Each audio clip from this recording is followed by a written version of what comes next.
Председателот на достоинствени пензионери Трајче Митев од Штип пред камерите на Имнет телевизија истакна дека основите на барањата на пензијата се заснуваат на историјатот на пензионерите, а тоа би значило дека пензионерите представуваат жртви на системот. Велат дека сега пензиите се многу ниски и пензионерите кои протестираат земаат минимални пензии. Додаваа дека барањата на пензионерите се реални, а тие ни малку не се виновни. Пари во буџетот има за ова покачување од 5000 денари линеарно, а тие пари ќе ги добиеме, знаете како.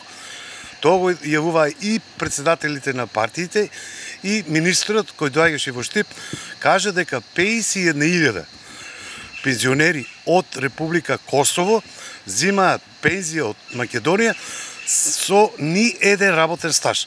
Еви ги парите за нашите пензии. Да не се извлекуваме, ние 50 на 50% сме задоволни од оваа одлука на владата. Истакнаа дека во среда имаат состанок во Свети Николе на сите иницијативни одбори на Македонија и на тој состанок ќе се завземе заклучниот став дали се задоволни или пак не се задоволни и што понатаму ќе се прави. Тие многу значат на пензионерите. Ќе ви кажем и зошто. Инфлацијата е манипулативна последните години.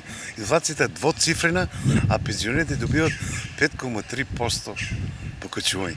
Значи тоа значи 1 према 10 и 20.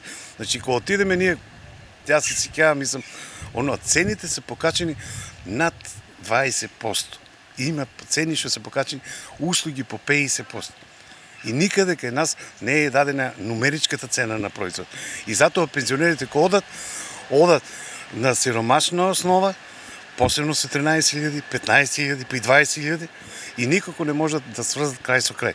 И се повеќе пропаѓат. А тие семејства се жртви на системот. Децидни дека парите кои ќе ги добијат од покачувањето од нив 25% ќе се вратат во даноци. Тоа е во здравство, бидејќи парите пензионерите ги даваат за здравство и исхрана, што значи дека парите повторно се враќаат во буџетот на државата. Инаку, на првата владина седница се дебатираше за покачувањето на пензиите, а првото покачување од 2500 денари е во месец септември и следното во месец март.